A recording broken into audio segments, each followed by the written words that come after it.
Halo Sobat Sehat dari Radio Maestro dan juga Rumah Sakit Advent Bandung. Senang sekali kita boleh bertemu kembali malam hari ini di acara yang sudah pastinya ditunggu-tunggu, yaitu Bincang Sehat bersama dengan Rumah Sakit Advent Bandung.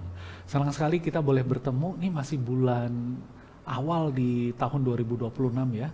Tidak salah juga kalau saya mengucapkan selamat tahun baru untuk saudara-saudari, teman-teman, Sobat Maestro dimanapun Anda berada. Kita berdoa di tahun yang baru ini rezeki makin limpah seperti hujan yang makin deras di awal tahun 2026 ini ya. Dan malam hari ini saya masih ditemani oleh rekan saya, Dewi Wardani. Halo Dewi, apa Halo. kabar? Mas Iwan, halo. Kabar baik juga. Kabar baik ya? Kak, bicaranya agak pelan-pelan. Iya, agak takut sama judulnya saat Kamu ini. habis makan apa sih? Kok aromanya gak enak ya? Daging asap sambal kecombrang. Wah, Sedep kan ya baunya ya. Daging asap sambal kecombrang, sambal kecombrangnya pakai terasi. Nah Ya? itu dia. Minumnya jus duren ya? Aromanya. Kecium banget ya. Iya, maaf ya. Lebih menusuk daripada omongan tetangga. Tetangga. Kenapa kita ngomongin bau mulut, Dewi? Karena kita mau berbicara tentang mungkin ya ada Yes. beberapa kasus dan ini menimbulkan ketidaknyamanan. Oke. Jadi orang itu katanya udah rajin sikat gigi, tapi masih berbau apanya Mas? Bau mulutnya ya. Ah, Bahkan itu dia katanya dia. sikat giginya udah pakai sikat besi ya yang buat ngosek lantai itu, tapi Itu tetap gigi bau atau ya. apa harus Iya, iya. Baik Sobat Maestro, bahwa di awal tahun ini kita akan berbincang satu topik yang rasanya sangat menarik untuk mengawali awal tahun supaya kita semangat ya. Kemudian kita menjadi mempesona. Waduh, ini supaya tebar pesona. Ada satu topik yang luar biasa yang akan kita bahas pada saat ini. Judulnya ini adalah halitosis. Aduh, halitosis. Itu apanya halilaya ya? Ini mungkin masih saudara sama halilintar. Oke. Saya coba tadi cari tahu apakah iya. ini masih satu marga, satu arisan, Nah, atau itu dia. mungkin satu RW gitu ya. Jadi kita akan berbincang tentang satu topik namanya halitosis. Kita pengen tahu nih halitosis itu apa, dan kita sudah bersama dengan narasumber kita malam hari ini. Baik. Seorang yang akan membahas dan pastinya beliau adalah yang kompeten di bidangnya ya. Betul sekali. Kita akan berbincang malam hari ini bersama dengan Dokter Gigi Gracia. Halo dokter, bagaimana kabarnya? Kabar baik, Bapak Puji Iwan Tuhan, ya. dari Bu Dewi, terima kasih. Senang sekali ya. Kalau lihat dokter nih bajunya merah Cerah menyala, ya. berarti Oh, memang semangat nah, menghadapi itu tahun dia. baru Ah, 2026 ya. Semoga nular ya Semoga semangatnya. nular ke kita. Itu Tapi dia. Dewi sudah ada merah-merahnya. Iya, ya. sepertinya memang Luar- agak iya. satu irama dan Betul. rima Dan sama saya dokter. merah juga. Bu. Apanya Ini tuh? baterai saya udah Udah lowbat berarti ya. Lowbat ya. Paling tidak kita merah bersama. Itu dia. Kita mau bahas satu topik, dokter. Terima kasih sudah berkenan hadir pada saat ini untuk berbincang tentang halitosis ya. Atau yang disebut apa itu Mas Iwan? Nah, kita nanti coba cari tahu tentang halitosis bersama dengan Dokter Gigi Gracia Sitorus. Kalau sudah berbincang dengan dokter gigi, berarti halitosis itu berkaitan dengan gigi atau mulut ya. Iya, Kita betul. langsung saja. Oke, dokter. Sebenarnya halitosis itu apa sih, Dok? Halitosis itu adalah bau mulut, Bau mulut ya. sesingkat itu definisinya. Bau mulut saja ya. Iya, Bau itu memang simple, bau gitu. Tapi itu menyakitkan. Apalagi ada yang mungkin ngomong ya bau gitu ya. Memang simple, benar kata dokter Gracia itu. Iya. Bau gitu. Simple, only one word gitu. Yes. Tapi waduh rasanya menusuk banget ya. ya. Kenapa bisa bau mulut, Dok? Apakah ini keturunan, salah orang tua atau nenek moyang yang Bau mulut kalau dilihat dari faktor penyebabnya sebenarnya beragam, Oke. bermacam-macam.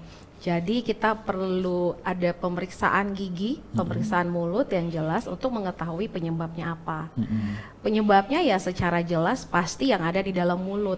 Oke. Jadi memang mulut itu adalah pintu utama untuk kita mengetahui apa yang sebenarnya terjadi masalah dalam tubuh kita. Oke. Gitu. Jadi kalau dibilang pintu utama artinya ya sesuatu hal yang penting ya, karena diperiksanya utama dari dalam mulut. Itu sebabnya kalau diperhatikan, kalau pernah berobat ke dokter, pasti disuruh buka mulut.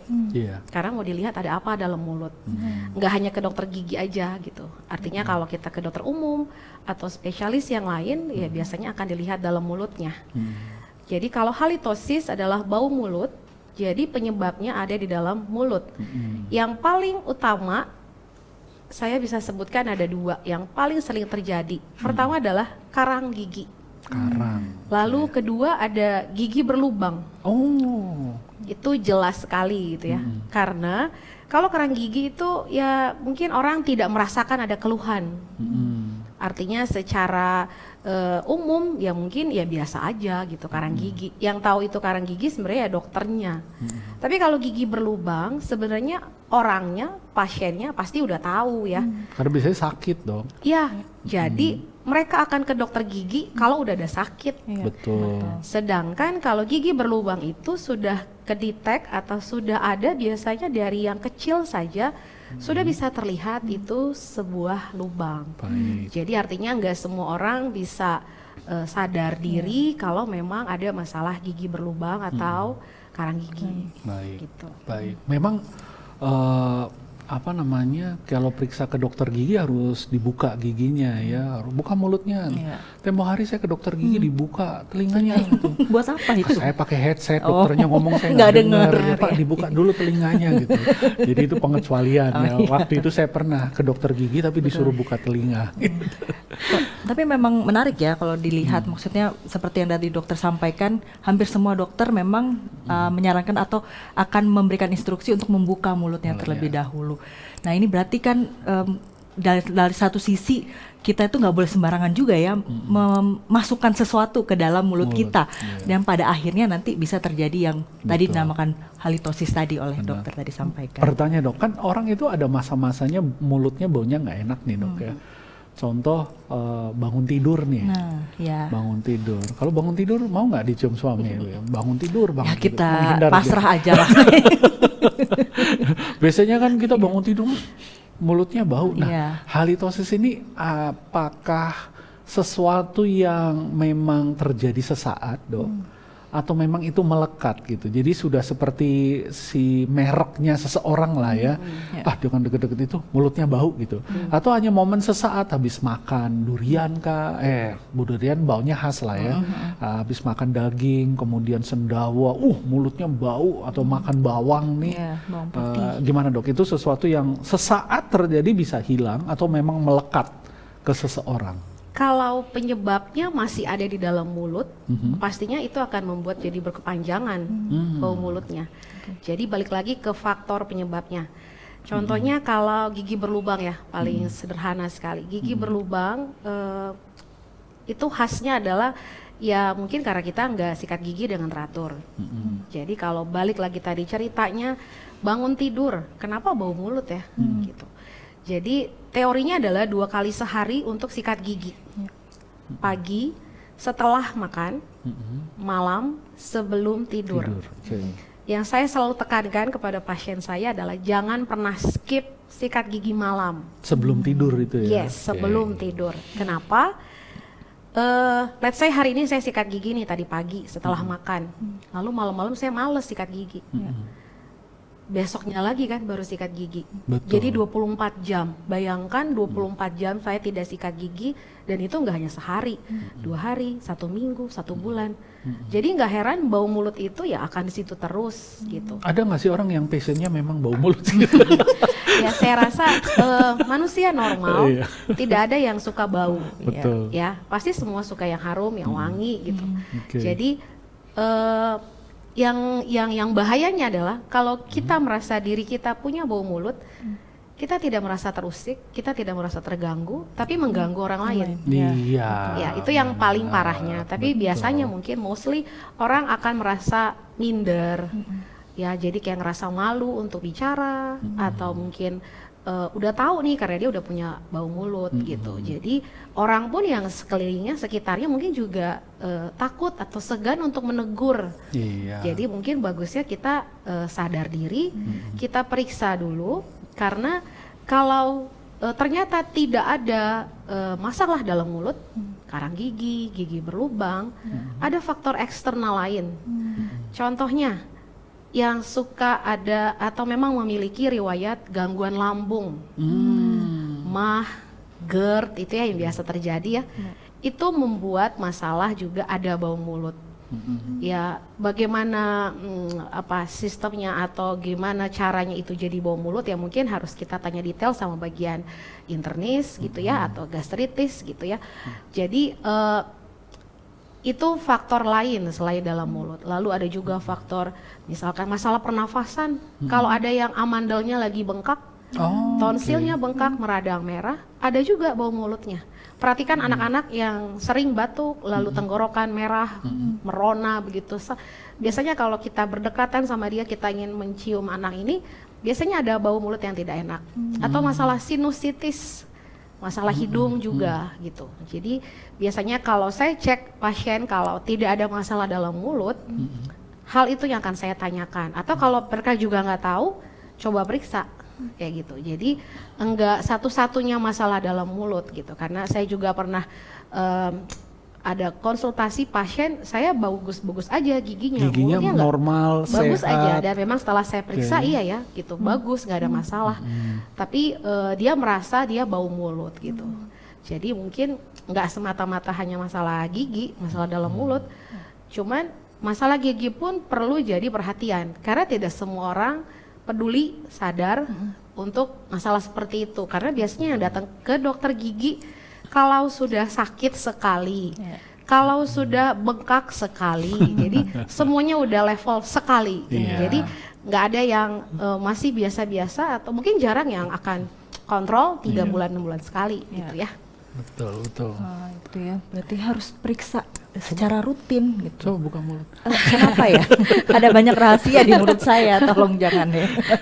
Tapi saya pernah tuh jadi ada satu pengalaman guru saya yang bilang. Jadi kalau kita di kelas maksudnya itu gurumu bau mulut? Guru bukan. Dia sampaikan begini, karena dia dari dokter gigi. Tapi dia ngajar perawat kebetulan waktu itu. Dia bilang, "Jangan kalian kalau saya tanya kalian harus jawab, jangan diam aja.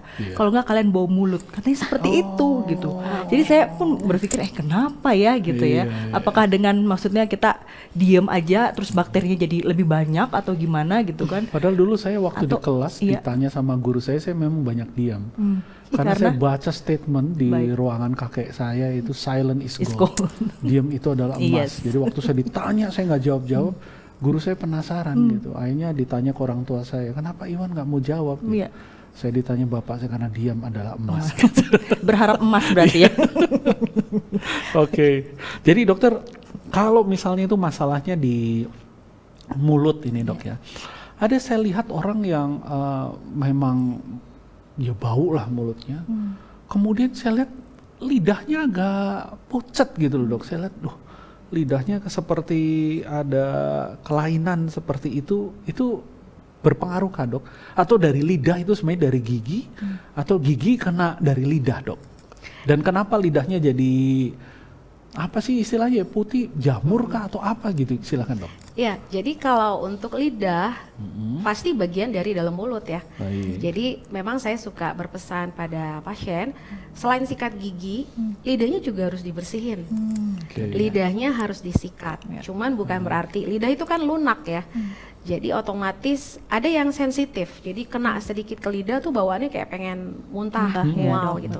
Jadi kalau mau bersihin lidah itu ada alat khusus pembersih lidah, atau kalau mau lebih sederhana sikat gigi kita boleh pakai sikatnya untuk bersihin lidah gitu. Tapi pelan-pelan aja. Atau biasanya ada beberapa merek belakangnya si sikat ada lebih kayak bergerigi, itu juga fungsinya untuk membersihkan lidah. Jadi memang lidah perlu dibersihkan. Yang terlihat putih-putih betul itu adalah lapisan jamur. Jadi balik lagi. Tunggu, itu jamurnya enoki atau jamur orang? Jamur terlarang ya. Jadi kalau lapisan jamur itu kalau terlihat memang sangat padat dan mungkin padat ya gitu ya, kelihatan jelas sekali. Dan kalau dia bahkan bisa diseset, ya memang berarti benar ada lapisan putih ya. Dan itu kita bilangnya adalah kandidiasis oral. Jadi kenapa bisa muncul itu pun pasti ada sesuatu yang terjadi dalam badan, dalam tubuh kita yang terganggu. Itu Itu sebabnya tadi di depan saya bilang adalah pintu utama. Jadi untuk mendiagnosis juga penyakit tertentu, ya kita memang bisa. Yang pertama kali kita lihat itu dari dalam mulut, which is itu adalah di lidahnya. Jadi kalau yang paling sederhana biasanya mungkin beberapa orang pasien yang tipes atau dengan DBD gitu ya, demam berdarah, biasanya akan memiliki keadaan lidah tuh yang pucat seperti itu. Kenapa? Logika lah, kalau orang lagi sakit pasti males ya makan. Ya. Terus kalau udah makan males sikat gigi, rasanya kayak ngilu semua atau sakit. Akhirnya ada penumpukan jamur di lidahnya gitu. Dan biasanya itu beberapa keadaan rasanya perih gitu ya. Jadi orang makanya males makan, males minum kayak gitu. Jadi ya perlu diantisipasi memang keadaan yang seperti itu. Karena yang paling khawatir kalau adik-adik bayi ya atau toddler, anak-anak yang mungkin dia tidak bisa bilang, dia tidak bisa kasih tahu ada apa. Jadi para orang tua lah yang harus peka melihat keadaan lidahnya nih kenapa gitu ya. Yang paling sederhana biasanya disuruh banyak minum air putih ya. Walaupun kalau lagi sakit air putih pun jadi rasanya tidak enak gitu. Jadi memang lidah penting sekali untuk diperhatikan juga kebersihannya. Betul. Waktu sakit minum air putih itu nggak ada manis-manisnya. Seperti merek tertentu ya. Jadi tetap aja kayak gitu ya. Kayak ada manis-manisnya itu nggak ada kalau sakit itu. Sama aja. Pahit semua sih sebenarnya. Nah dok, jamur itu dari mana asalnya? Dari sisa makanan kah yang di lidah itu dok tadi? Iya betul. Jadi semua yang masuk ke dalam mulut, makanan, minuman gitu ya, pasti kan meninggalkan sisa. Jadi ketika makanan atau minuman masuk ke dalam mulut akan meninggalkan rasa asam. Asam itulah yang akan nanti berubah menjadi proses pembusukan. Itulah yang bisa terjadi dan membuat timbul karang gigi, ada gigi berlubang kalau yang tidak disikat. Nah, salah satunya juga penumpukan bakteri atau jamur di lidahnya gitu. Jadi makanya kalau banyak pasien yang mengeluh, dok saya sudah sikat gigi sehari 5 kali, lalu sikat gigi setiap hari, kenapa gigi saya masih berlubang? Kenapa saya masih ada karang gigi? Ya menyikat gigi, apalagi kalau giginya lengkap, ada let's say 28 gigi, misalkan lengkap, ya memang harus satu-satu dibersihkan, satu-satu di sela-selanya, giginya gitu. Jadi no wonder mungkin ada saja yang tidak teliti membersihkan giginya sehingga jadi muncul lubang, lalu ada karang gigi kayak gitu. Jadi bukan jumlah berapa kali sikatnya atau berapa kali banyaknya dalam sehari gitu, tapi bagaimana caranya. Nah, itu yang kadang-kadang orang masih ya suka lupa atau memang dia tidak detail banget untuk ngebersihinnya gitu. Baik. Berarti luar biasa. Ini menarik tadi yang kata dokter. Ada yang beberapa mungkin ada pasien dalam hal ini kasusnya dia udah rajin sikat gigi dan dia rasa udah bersih nih, terus mungkin juga nggak ada keluhan atau lubang gigi dan juga karang giginya. Apakah mungkin dokter untuk menghindari bau mulut ini diperlukan ada tambahan lah sedikit seperti mouthwash yang kayak gitu? Itu perlu nggak sih sebenarnya dok? Kira-kira?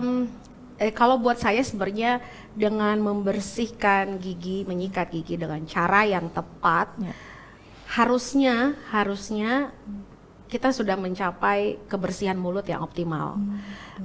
Kumur-kumur itu penting kalau kita ada masalah dalam mulut, let's say itu seperti gusi, peradangan, kayak gitu ya. Jadi banyak penyegar mulut. Obat kumur yang beredar di pasaran, buat saya itu lebih ke penyegar mulut. Saya nggak bilang itu obat kumur. Kalau obat kumur artinya ada kandungan obat di dalam obat kumur itu. Tapi kebanyakan penyegar mulut yang beredar di pasaran yang saya tahu hanya memberikan manfaat seger, harum, dan itu sifatnya sementara. Jadi kalau kita sikat gigi pasti orang kayak suka kumur-kumur gitu dan udah ngerasa fresh gitu ya.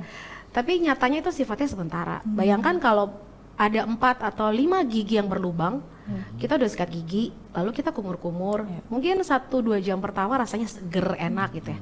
Tapi dia nggak sadar di dalam gigi berlubang itu tetap ada bakteri, kuman yang menempel. Yang menyebabkan bau itu. Betul gitu. Jadi makanya tidak harus selalu obat kumur. tapi obat kumur itu penting gitu. Jadi ada beberapa mungkin merek atau obat kumur yang memang disarankan oleh dokter. Yang saya tahu juga mungkin tidak harus daily dipakai, tapi kalau mungkin kita ada masalah gusi, masalah yang mungkin sangat membuat kita jadi terganggu kesehatan mulutnya, ya boleh dipakai. Gitu. Baik. Memang penyegar kumur-kumur itu jadi fresh sekali ya. Betul. Tempo hari saya nggak mandi, 2 hari saya kumur-kumur seger. Atau dibuat mandi Mulutnya juga doang. sekarang. Mungkin kumurnya dengan parfum. Iya, kumur-kumur tapi nggak mandi, seger tuh di mulut juga. doang. Orang yang ngelihat sampean nggak seger Enggak, melihatnya. ya, iya bener sih. Tapi kata orang saya mandi nggak mandi sama aja. Sama aja Kak. Kan kulit saya putih dongker ya. Jadi. Bagus itu ya. Nah dok, sudah sikat gigi nih, ada orang yang saya dengar cerita juga dari orang tersebut, dia sudah sikat gigi, tapi dia tetap giginya kuning, ada karang dokter ya atau apa gitu. Memangnya setiap sikat gigi itu tidak menjamin bahwa giginya akan bersih, bebas dari karang gigi atau faktor air ada nggak dok? Karena saya pernah istri saya pergi scaling ya. Kemudian dokter yang ngomong juga, loh kok gigi Pak Iwan beda sama istri, padahal saya pikir tadi air di rumah yang jelek itu ada pengaruhnya kah seperti itu gitu? Oke, kita ngomongin warna gigi dan karang gigi itu 2 hal yang berbeda. Oke. Warna gigi khusus untuk orang Indonesia, orang Asia, memang warnanya putih kekuningan. Ya, jadi tidak putih bersih gitu ya, tidak putih bersih kayak lampu, kayak kertas itu enggak. Ya ciptaannya Tuhan ya, udah dikasih dari sananya gitu. Tapi buat saudara atau teman-teman kita yang mungkin dari timur sana gitu ya, Afrika dan lain-lain, memang Tuhan kasih warna kulit gelap tapi giginya terang. Iya, dan gusinya juga terang dok ya. Saya perhatiin mereka ya dok ya. Ya, jadi ya Tuhan adil ya. Amen. Itu secara estetik semua profil bagus gitu. Tapi banyak orang pasti mengharapkan warnanya lebih bright gitu ya, lebih shine gitu ya. Boleh saja, tapi buat saya giginya bagus kalau hanya untuk kepentingan warnanya lebih terang. Buat saya itu tidak terlalu penting ketimbang sehatnya gigi, sehatnya gusi. Oke, jadi yang berhubungan dengan kesehatan gigi atau gusi ya itu karang gigi. Karang gigi itu jelas bisa membuat gigi yang sehat tidak berlubang, tidak ada masalah apa-apa, bisa goyang sendiri karena ada kumpulan atau akumulasi plak karang gigi di sekeliling gigi itu.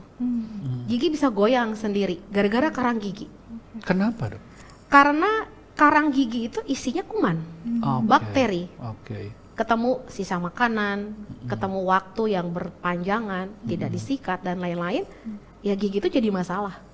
Biasanya kalau ada karang gigi yang menumpuk, gusi itu akan kemerahan, jadi kayak gak sehat gitu ya, mudah berdarah. Jadi akhirnya membuat giginya goyang. Gitu.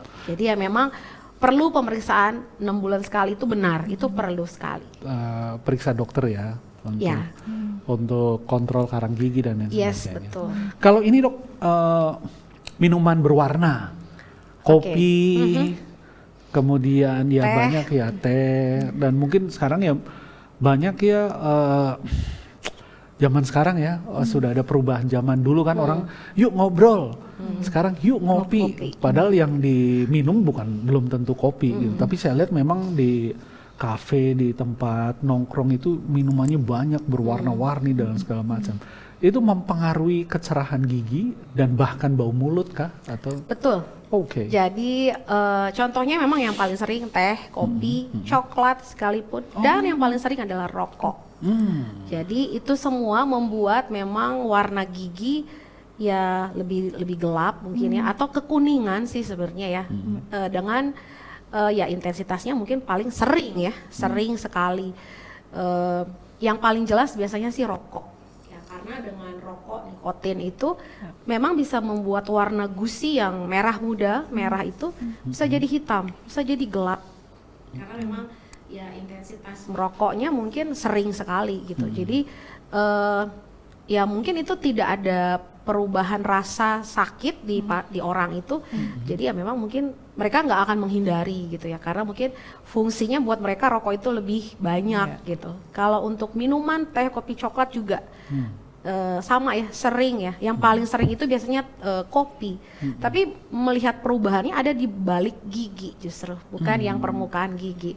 Jadi kayak ada apa ya, kita bilangnya stain, warna hitam, kecoklatan, itu bisa nempel mudah sekali Di belakang betul. gigi. Kenapa itu di belakang? Ya mungkin disitulah tempat yang ibaratnya sisa-sisa dari minuman itu lebih gampang menempel dan tidak pernah disikat. Padahal sebenarnya itu penting juga disikat. Bingung juga dok nyikat di bagian belakang itu gimana? Ya, gitu. konsepnya adalah selalu saya pesan gusi ke gigi, gusi ke gigi, baik atas maupun bawah. Jadi kalau permukaan depan, bawah, gusi ke gigi berarti arahnya begini ya.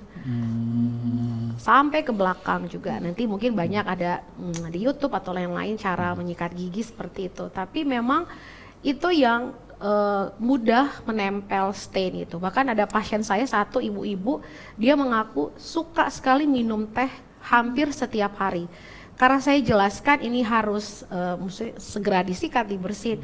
Betul, setelah dia minum teh, dia akan selalu sikat dan setelah kontrol ke saya berkurang memang warna stain itu. Jadi Giginya hilang, stainnya yang hilang. sikat giginya mungkin. Artinya seperti itu effortnya betul ada perubahan dan itu membuat memang berkurang gitu ya. Jadi itu belum banyak mungkin disadari oleh orang untuk membersihkan yang seperti itu karena ya mungkin karena kurang informasi, edukasi mungkin seperti itu. Ini dok, sirih, Ya jelas. mengunyah sirih itu. Iya betul, sirih pinang. Beberapa waktu lalu saya mendapat pasien teman-teman dari Papua, seluruh giginya, seluruh bagian giginya terlihatnya seperti stain. Jadi kayak mungkin minum kopi atau apa, atau merokok. Setelah saya tanya, ya pastinya mereka masih ada kebiasaan ya beberapa orang untuk mengunyah itu.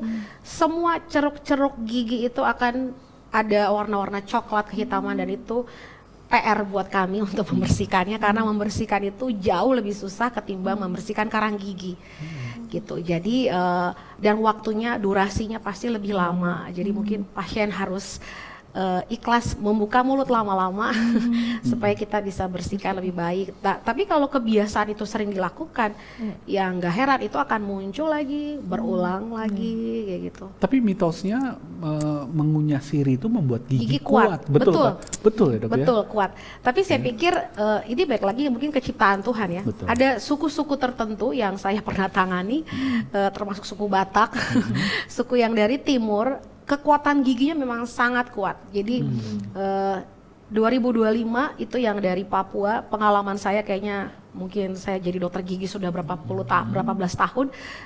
Mencabut gigi yang menurut saya paling susah karena sangat kuat sekali gitu. Even sudah bolong besar, sudah pecah, keropos, tapi harus dicabut. Ya mungkin effort tenaga saya harus lebih banyak untuk mencabut gigi itu karena memang sangat kuat sekali. Dan untungnya pasiennya Kooperatif. ya kooperatif dengan level nyerinya juga mungkin yang enggak sampai gimana gitu ya. Jadi betul ternyata Ya, saudara-saudara bisa, kita bisa. di Papua, Betul.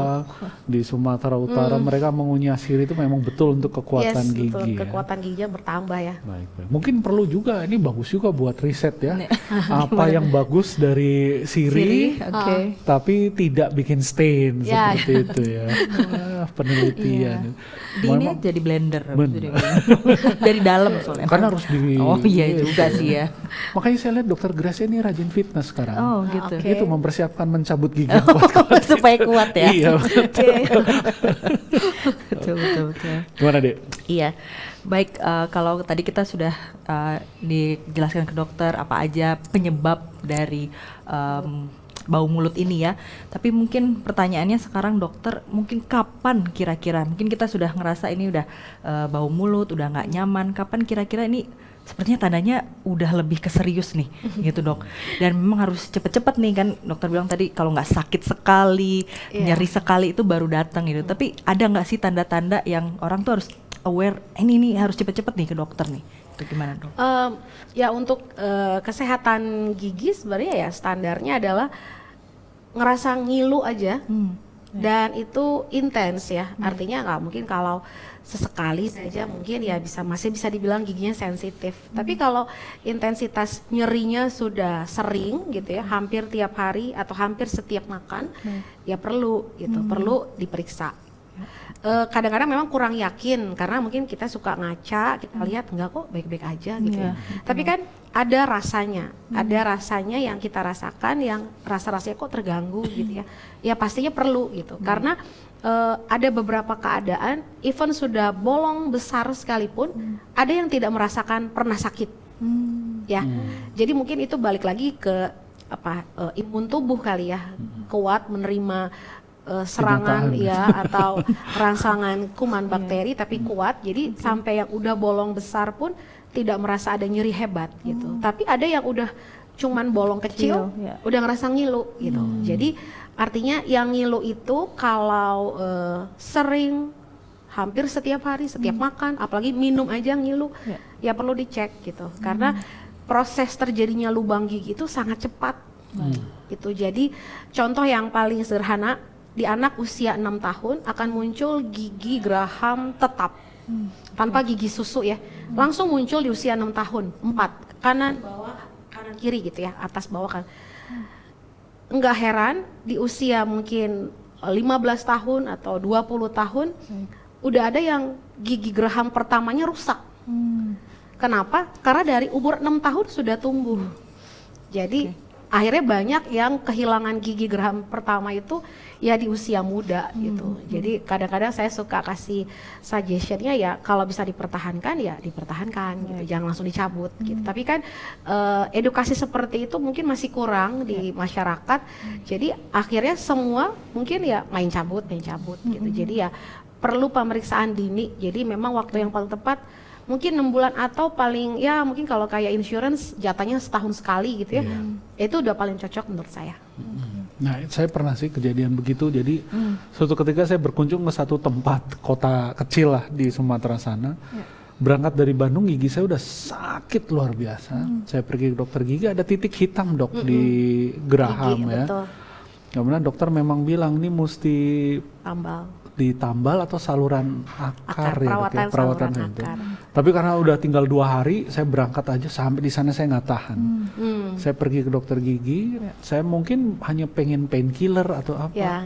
Tapi kemudian disebut bahwa kita harus dicabut. Waduh, bayangkan hanya titik kecil itu dicabut dan kesaksian dari dokter gigi mungkin mirip dengan yang tadi dokter Gracia sampaikan bahwa gigi saya sangat kuat. Gitu. Iya, Nggak bisa dicabut. Iya, dan dokternya wanita, soalnya memang longanya besar sekali. Buat nyabut ya. Mungkin terbiasa untuk mencabut gigi. Oh, memang saya punya kepala ini sampai geleng-geleng karena dia ongket sana sini. Dan yang seperti dokter sampaikan saya setuju sekali. Jadi jangan sembarangan mencabut gigi dokter ya. Karena saya punya gigi, kebetulan dokter periksa itu sudah renggang dia, sudah LDR dia. LDR ya? Iya, betul sekali. Hubungannya itu. udah renggang Hubungannya, juga. dan kurang harmonis memang. Saya nggak tahu ada masalah rumah tangga apa di antara gigi geraham Itu saya. karena udah dicabut. berarti Iya. kan? Ini jadi pengen nanya juga nih ke dokter. Berarti kalau misalnya memang udah dicabut dan akhirnya karena lubang ya dok ya, itu memang harus diganti atau kita bisa biarkan gitu aja. Nah, apa efeknya kalau nggak diganti giginya ini dokter? Ya, kalau sudah, itulah salah satu kerugian pencabutan gigi, ompong. Kalau yang hilang itu sudah gigi geraham gitu ya, otomatis memang tidak akan bisa ngunyah.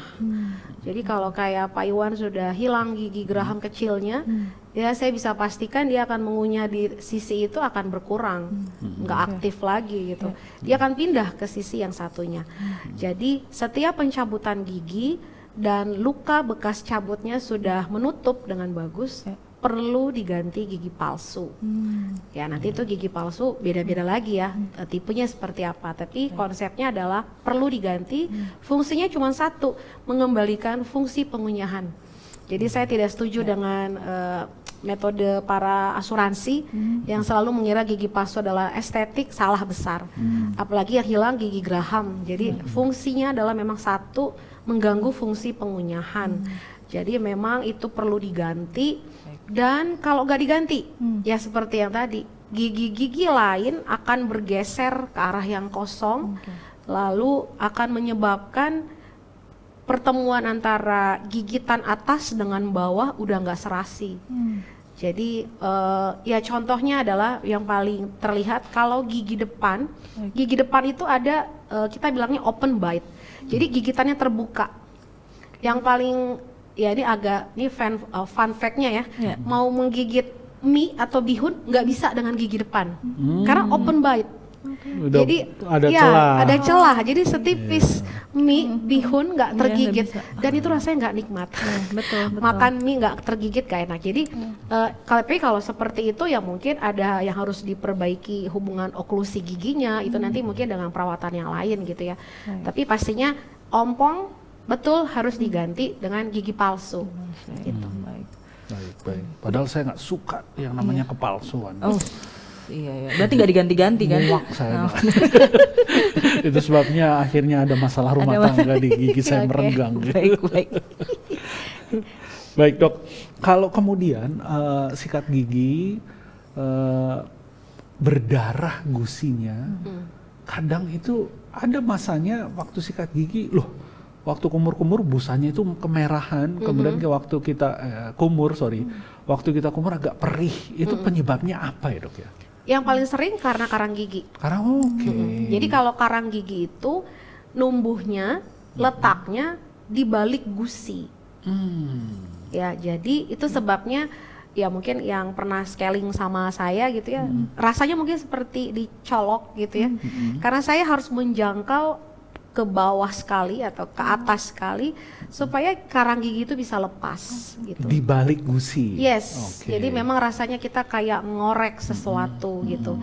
Contohnya kayak koreng ya, kalau ada koreng kan kita kopek berdarah kan. Nah sama seperti itu, korengnya kan keras gitu ya, dari luar kita garuk-garuk gitu ya. Tapi setelah dikorek berdarah kulitnya. Nah artinya memang tapi bedanya dengan koreng di kulit itu kan proses penyembuhan kulitnya ya yang menjadi baru. Tapi kalau karang gigi itulah yang membuat gusi jadi mudah berdarah gitu. Dan mungkin rasanya 1-2 hari setelah scaling masih ngilu gitu. Karena keadaan gusinya masih terbuka setelah si karang gigi itu keluar ya. gitu. Jadi proses berdarahnya itu sebenarnya adalah mengeluarkan Yes, si betul. plaknya Karang itu ya. gigi itu. Oke. Tapi perlu diingat untuk semua ya yang akan melakukan tindakan scaling, pembersihan karang gigi ini juga harus diketahui oleh semua pemirsa. Alat untuk membersihkan karang gigi tidak mungkin atau tidak merusak gigi. Dia hanya membuang karang gigi dari perlekatannya ke gigi. Jadi tidak merusak. Tidak. Baik. Jadi alat scaling, scaler namanya, dia tidak membuat gigi itu misalkan jadi kayak apa, kekikis atau jadi lubang gitu, tidak. Dia hanya fungsinya membuang atau melepaskan Si karang. perlekatan karang giginya. Gitu. Karena alat scaler itu bergetar dan dia harus mengeluarkan air. Jadi bagi dokter-dokter yang praktek di luar, memang alat ini harus disediakan dengan baik, jangan sampai tidak mengeluarkan air. Kenapa? Di saat kita pakai ke pasien, lalu mungkin tidak mengeluarkan air, ujung tipnya itu tuh kalau nggak keluar air panas. Jadi kalau kena ke sudut bibir atau Ngeri kena ke ya. bibir jadi luka. Jadi makanya nggak boleh sembarangan, artinya untuk para dokter ya pastinya mungkin sudah punya ya alat standar seperti scaler, tapi itu perhatian yang mungkin kadang tidak diperhatikan. Jadi harus mengeluarkan air, harus bergetar karena itu yang akan melepaskan si karang gigi. Gitu. Oke. Saya pikir bergetar itu hanya karena dangdut koplo. Rupanya alat juga ya. Alat gitu harus ya. bergetar gitu. Oke. Berarti kalau scaling ini dokter, apakah ada yang disarankan gitu harus berapa kali, mungkin setahun atau boleh sesekali aja kalau ada keluhan misalnya kayak gitu dok? Iya, ya idealnya ya 6 bulan sekali, atau ya memang yang kayak berbagai insurance pakai ya setahun sekali cukup ya dikasih. Karena begini, kalaupun kita merasa gigi kita sehat-sehat aja, tapi paling enggak pemeriksaan rutin itulah yang men-screening apa-apa saja yang terjadi dalam mulut. Itu tadi yang saya bilang, lubang kecil nggak kerasa gitu. Tapi jangan sampai tiba-tiba nanti ada rasa ngilu, tahu-tahu udah bolong besar. Gitu. Jadi itu seperti screening yang monthly mungkin ya, supaya ketahuan apa nih yang terjadi. Ya mungkin mirip dengan medical check up ya. Mungkin makanya kadang-kadang ide saya adalah kalau ada medical check up perlu pemeriksaan gigi dan scaling, karena itu juga yang tadi saya bilang, pemeriksaan mulut itu adalah pintu utama untuk kita bisa mendiagnosis mungkin penyakit-penyakit lain. Betul. Kalau ini dok, apa namanya, di iklan-iklan, saya nggak tahu ya, kadang di TikTok, di mana itu suka muncul, nggak tahu juga kenapa FYP di account saya, apa mereka tahu gigi saya bermasalah. Jangan-jangan sudah dibuat algoritma, giginya si Wan bermasalah, jadi kemudian muncul. Ada iklan kumur-kumur, kemudian begitu di semburin itu ada kotorannya hitam-hitam, bahkan dia bisa sampai uji kualitas keputihan gigi. Dia sampai begini ya, saya nggak pakai filter, nggak pakai ini warnanya kumur ini ya begini. Itu apa sih dok sebenarnya? Ya kalau kita sikat gigi lalu kumur-kumur dan sikat giginya juga mungkin baru 1-2 menit setelah makan ya, ya biasanya kan pasti ada yang keluar dong sisa makanan gitu. Lalu kalau untuk pembersihan karang gigi juga gitu, yang terlihat keras-keras putih kehitaman atau coklat, yang keluar ya itulah karang gigi gitu.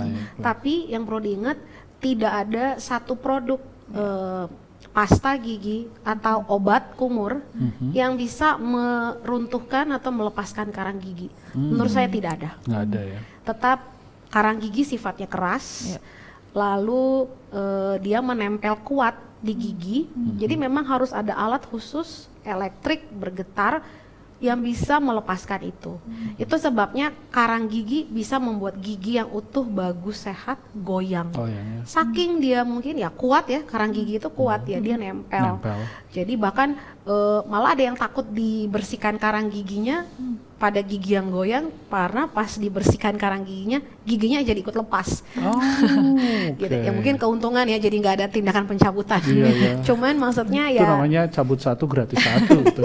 Ya, tapi artinya kita bisa lihat sehebat itu karang gigi yang isinya adalah sisa makanan, kuman, bakteri, bisa membuat gigi sampai bisa hilang, lepas gitu. Jadi tipsnya buat saya satu ya, yang banyak mungkin belum dilakukan. Sebelum sikat gigi, pakailah benang gigi, dental floss. Itu sangat penting, khususnya buat kita yang mungkin giginya masih lengkap, gitu ya. Karena dental floss itu tipis sekali, dia bisa menjangkau tempat yang sempit, sela-sela gigi. Tusuk gigi, no. Big no. Tusuk gigi itu keras, kayu, lalu agak tebal. Jadi kalau gusi kita sehat, lalu dia ada makanan yang nyangkut nih di sela-sela, dibersihin. Biasanya setelah pakai tusuk gigi, gusinya berdarahan. Gusinya kalah karena ketemu yang keras. Kayak ada memang desain khusus tusuk gigi yang plastik atau apa, tapi buat saya itu tetap bisa bikin iritasi ya kalau minimal. Jadi dental floss, benang gigi ya. Saya harus bilang benang gigi karena banyak mungkin awam yang masih merasa benang jahit mungkin dipakai. Dewi kemarin pakai benang gelasan. Payangan gitu. Dan makin kuat. Dental floss dijual bebas, jadi menurut saya bukan hal yang sulit dicari. Jadi penting setiap gigi itu dibersihkan lalu baru disikat. Itu sebabnya secara teori membersihkan gigi itu memang durasinya 2-3 menit. Ya. Jadi yang telat-telat, yang itu buru-buru, saya pikir ya nggak ada alasan sebenarnya. Ya, kecuali giginya tinggal sedikit. Ya, tapi kalau buat kita yang masih utuh atau masih adalah kurang lebih 18-20 gigi atau 25 gigi ya satu-satu dibersihin, sela gigi baik depan maupun belakang. Ya mungkin untuk aplikasinya yang belakang gak sulit ya, kita harus mungkin sambil ngacaan, tapi pentingnya sangat penting gitu. Nggak banyak, nggak sedikit soalnya kasus gigi berlubang itu tidak terlihat, tidak teraba, karena letaknya di balik gusi. Tidak terterawang, itu kayak duit palsu. Iya, karena tapi ya maksudnya pasiennya hanya ngerasa ngilu. Kalau dia ngaca, enggak dok, gigi saya baik-baik aja. Mungkin kita juga operator yang cek, iya ya baik-baik aja. Sampai akhirnya kita harus butuh pemeriksaan foto ronsen untuk melihat lebih detail. Karena dari foto ronsen kelihatan ada yang berlubang di sisi yang mana, walaupun untuk yang pemeriksaan pertama kali memang baru sifatnya 2 dimensi ya. Jadi ya, tapi minimal terlihat gitu. Jadi dental floss buat saya sangat penting sekali sebelum sikat gigi. Oke, Gitu. oke, baik. Wah, waktunya udah mau habis, padahal masih banyak ini yang Pertanyaannya ditanya. ya, masih Iya. beribu-ribu bukan? 48.000. Ujian skripsi saya. Tapi paling tidak kita jadi tahu pemirsa sekalian, Sobat Maestro dan juga penonton setia YouTube channel Rumah Sakit Advent Bandung bahwa ada loh masalah yang disebut halitosis atau bau mulut yang ternyata tadi keterangan dari Dokter Gigi Gracia bahwa ini sebenarnya sebagai early warning.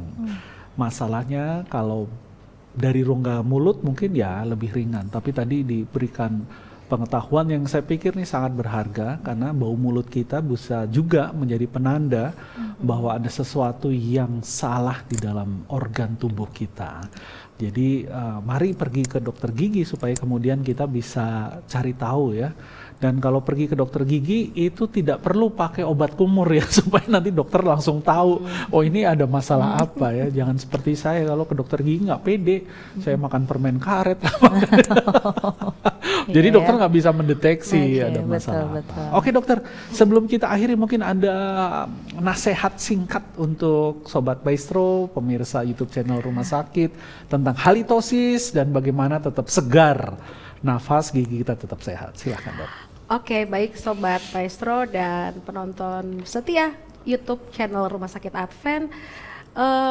Mari kita tetap memeriksakan kesehatan gigi, sikat gigi 2 kali sehari, dan yang paling penting periksakan kesehatan gigi Anda 6 bulan sekali minimal atau setahun sekali ke dokter gigi favorit Anda.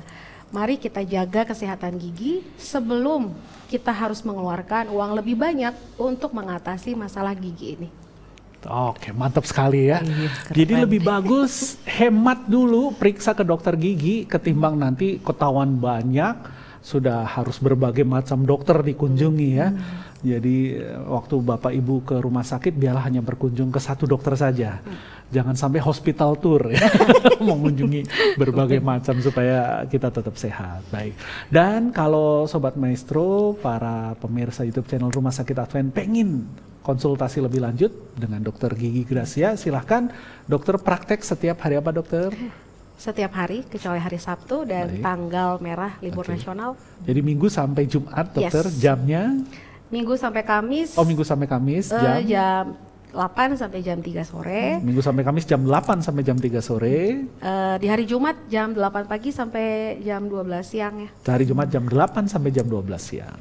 Dan tadi dokter sampaikan juga bahwa pemeriksaan gigi membutuhkan X-ray khusus gigi, jangan khawatir. Di Rumah Sakit Advent Bandung sudah ada panoramik X-ray khusus untuk gigi. Jadi kalau dokter nanti bilang, wah ini harus di foto ronsen. Yang di foto ronsen bukan toraksnya ya dokter ya, tapi Giginya. rongga mulutnya. Iya. Dan itu ada di Rumah Sakit Advent. Jadi Bapak Ibu Sobat Maestro, pemirsa YouTube channel Rumah Sakit Advent nggak perlu kemana-mana, langsung bisa dilakukan di sini. Ya, waktunya sudah mau habis Dewi. Padahal kita masih banyak yang mau ditanya. Iya. Cuma tentu aja nggak hanya hari ini kan, Betul. nanti akan ada lagi bincang sehat yang berikutnya. Betul. Jadi jangan sampai lupa nanti tetap tuning ya kalau Yes. sekarang ya.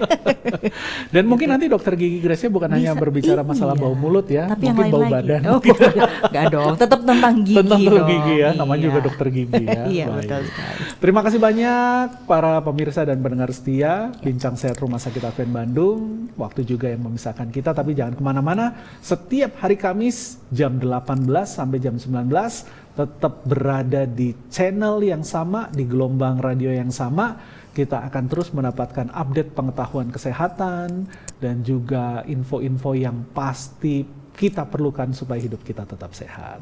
Saya Iwan Saputra bersama dengan Dr. Gigi Gracia Sitorus dan rekan saya Dewi Wardani. Kami mengucapkan terima kasih, sampai ketemu di minggu yang akan datang. Tetap sehat, Tuhan memberkati.